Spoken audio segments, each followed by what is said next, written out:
was privileged in the respect that I knew how to invest. So I didn't have to stick around the big law firm or do anything like that. I could sort of do something I wanted to do.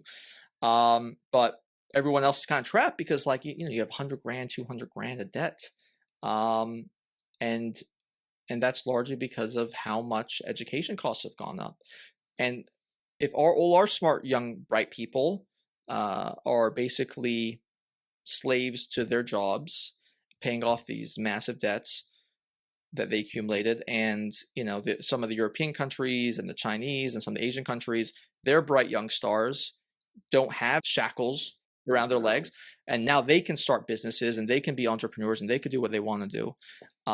It's just not a good look long term. I think it's really important, and I've interviewed Jason Calacanis. He's the nicest guy, a killer entrepreneur, so much good insight.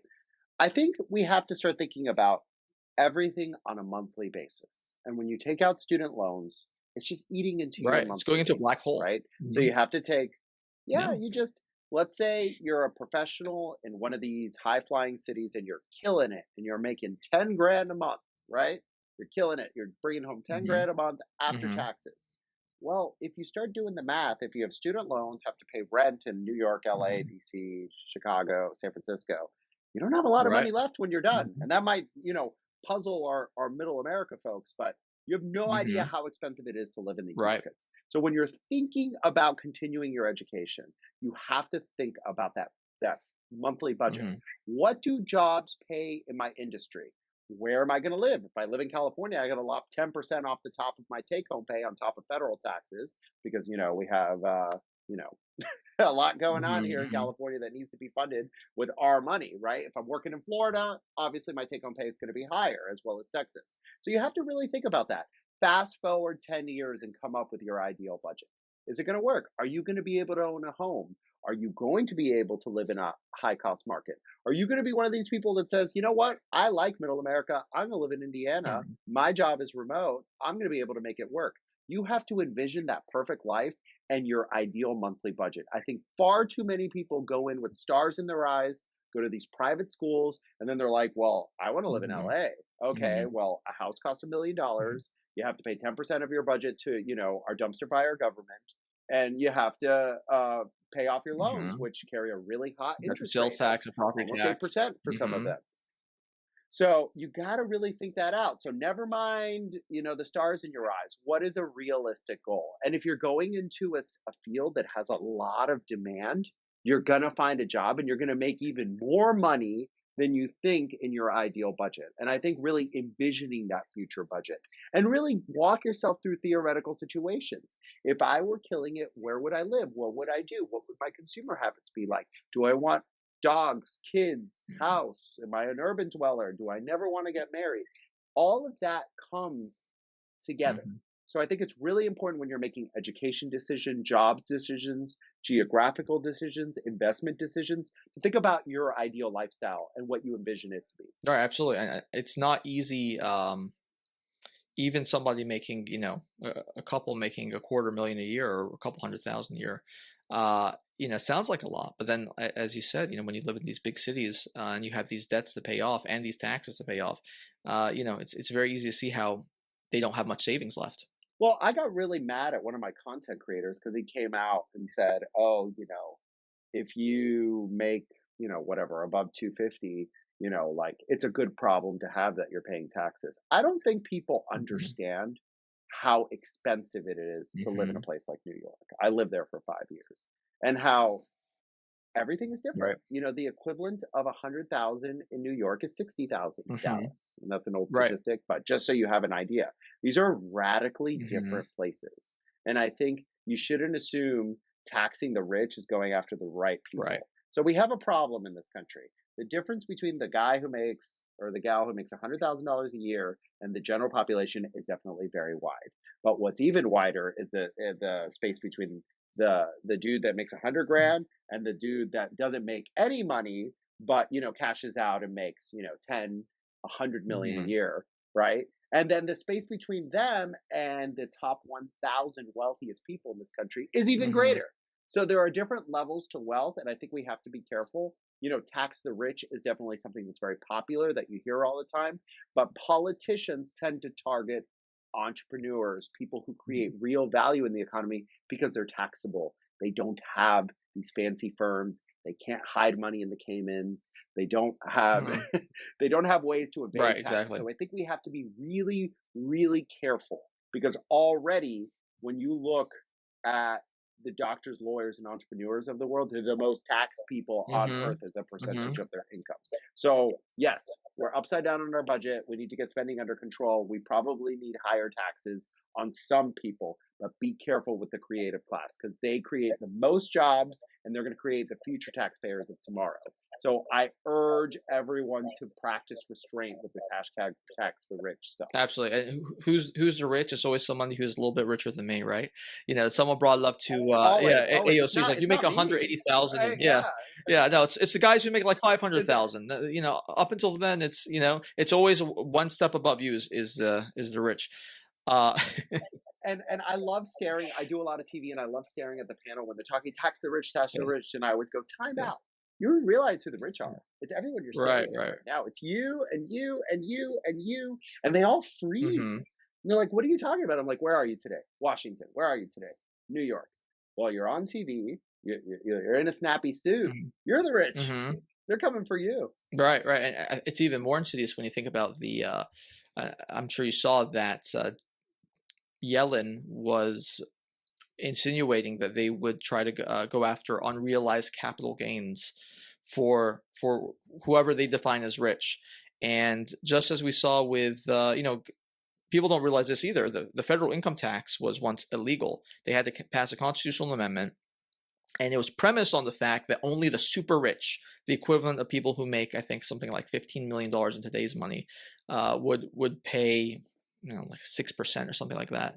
Very small margins, and obviously that's no longer the case. We all pay 20, 30, 40%.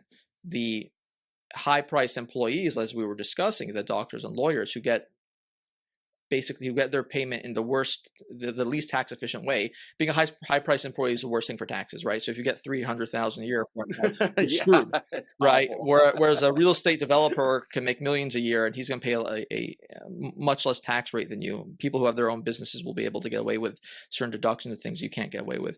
Um, Well, yeah, that unrealized gains, no, Ashton, let's not even project politics on this. I made a video about this yesterday. It doesn't work. right. Okay. So, whatever you think, even if you're a Bernie bro, attending the rally, it doesn't work. And it's been tried in so many different countries, right? Hmm. Because the problem that we have is that the ultra wealthy don't make money. They Hmm. don't. What they do is they have a bunch of unrealized gains. They go to a bank and they say, "Hey, can I borrow against these unrealized gains?" And the bank goes, "Of course." Gives them a very conservative loan. They pay less than 1%. They use that money, they deduct the interest, and then they just die. Hmm. So it's just make so they buy a bunch of stuff, they borrow against it, and then they die. So the alternative to this is taxing, their stuff, which is not being sold. So it's unrealized gains. How do you value art Hmm. and how do you value a bunch of stocks at any Hmm. given moment? And if you tax everyone at the same time, aren't you going to force the sale of some of those assets? So you're going to create market Right. volatility. Most studies show wealth taxes don't work.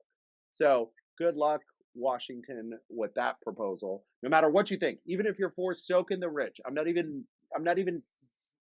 going into that territory. It just doesn't Hmm. work. Yeah, I mean the European nations like France and the ones who are most in favor, I think Spain as well, the ones who are most in favor of social programs and have that sort of mentality of tax rich, they abandoned the wealth tax as well because it just doesn't work. You can't. It doesn't work. Yeah, but France is the latest Mhm. example in just a string of countries where it's just like they tried. And France has been doing a lot of this. They did a 75% top tax rate. And I remember I was in France when it Right, right. happened, and I have one of my friends who's a very fancy French lady. And I go, "Oh, so how's your father?" And she goes, "Oh, he's living in Belgium." That's right. Hmm. I mean, he went right over the border. So Belgium, it's Monaco, one of yep, those things that, a like, lot of options. yeah, I Mhm. mean, I think we're dealing in a globalized economy and we have to have competitive tax rates. We have both a definite revenue problem. We're not collecting taxes efficiently, but we also have a massive spending problem. So if we're going to be honest about our federal government, we have to talk about both sides, which we have one party talking about one thing and another party talking about the other. In terms of getting back to sort of the problems that young people face with the economic environment that they're inheriting, particularly, I mean, we have to have a little bit of sympathy here as well, because, like, the same as these people, sort of the millennials, so 1985 is the first year. So as they're reaching their working years, you have 2008, and then you have coronavirus lockdowns that shut everything down for a couple of years. You had two once in a lifetime events happen in the span of 12 years. As people are entering the workforce and trying to, basically make a life for themselves, what do you think we need to do from either the biggest changes, the biggest things that we can do from either cultural or policy-based perspective, to change direction, to create a more economically prosperous environment for the future generations? Obviously, another issue is automation, and how that resolves itself is yet to be seen. What are some things you're most passionate about, or that you feel most strongly about, in terms of helping the younger generations economically prosper and have the sort of lifestyle that the boomers had, when they were able to afford a single family home and a white picket fence in their mid to late 20s and start families?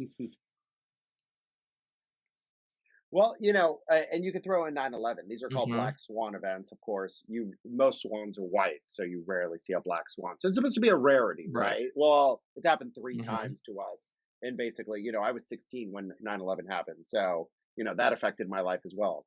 And the sad part is we're probably not done with these black swan events, because we have such a backlog of just bad things Mm-hmm. happening. Now we have a climate slash natural disaster Right. problem, whatever way you want to interpret that, but it's a problem here in California. I think what we have to do, I think the easiest way to do it is, right now the retirement home is running our government and our corporations. And I would just like to see younger people, and it doesn't have to be millennials. It could be Gen Xers, people my aunt and uncle's age.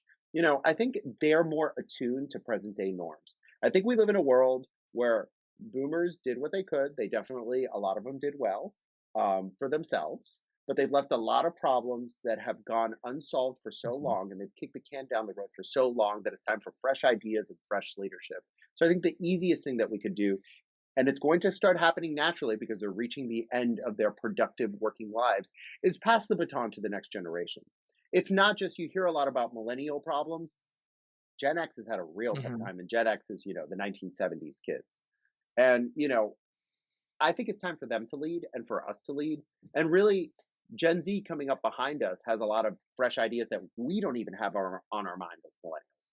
So I think it's time for fresh ideas. When I interview people for a living, I talk to people all the time, and I've interviewed a lot of famous baby boomers. And when I press them about solutions, they're very light on answers. Mm-hmm. And I feel like they're at the point where that mentality, the tried and true formula of what worked in the past, it's really apparent that it's not working anymore. And that goes for real estate, healthcare, higher education, international affairs, corporate, you name it. Just think for a second about all the companies that are doing well, right? Because the private sector, they only have the profit motive. So and customers can tell you which ones are doing the best. The ones that are led by Gen Xers tend to do better.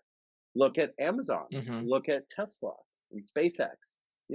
These are entrepreneurs who are thinking outside of the box and trying to solve problems. And I think our number one problem is that our government has been taken hostage by people who probably should be laying down in a beach chair in Palm Beach at this point, Mm-hmm. Mm-hmm. down the street from former President Trump.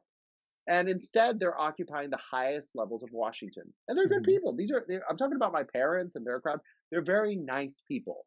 But their worldview, the way they look at problems, and the the way they analyze information is outdated. Mm-hmm. And I think it's time for fresh blood. I think past generations have had a moment to shine. I'm almost 40 years old, Ashton. I have not been able to make one meaningful decision that affects the world, because literally the generation, my parents' Mm-hmm. generation, is holding on to power with such a death grip that it's really hard to get a word in with them. So I think if you want to make the world a better place, promote people in your world, and especially for the boomers listening, let young people take charge. That we think differently, we have different solutions, and at least give us a chance to mess it up, even if we do mess it up. Yeah, I mean, going off on the wide gap between the view of things coming from the boomer generation. Actually, our president isn't even he's not even a boomer. He's born before 1945. I forgot what generation that is, which is insane to think about. As is, silent. Are they the silent generation? Okay. Yeah. So let's think about it for a second. The president of the United States is not even a baby boomer, and he's the most powerful man in the world. The Speaker of the House is older than him. Nancy Pelosi's like 82, I think. She's not even a baby boomer either. So I mean, can you imagine trying to like explain Ethereum to these people? Because crypto regulations are a hot topic right now. And like, can you imagine trying to explain like smart contracts and blockchains to somebody like President Biden? And so these are the people that we have to rely on to legislate and make economic policy and regulations. It's laughable and it's sad.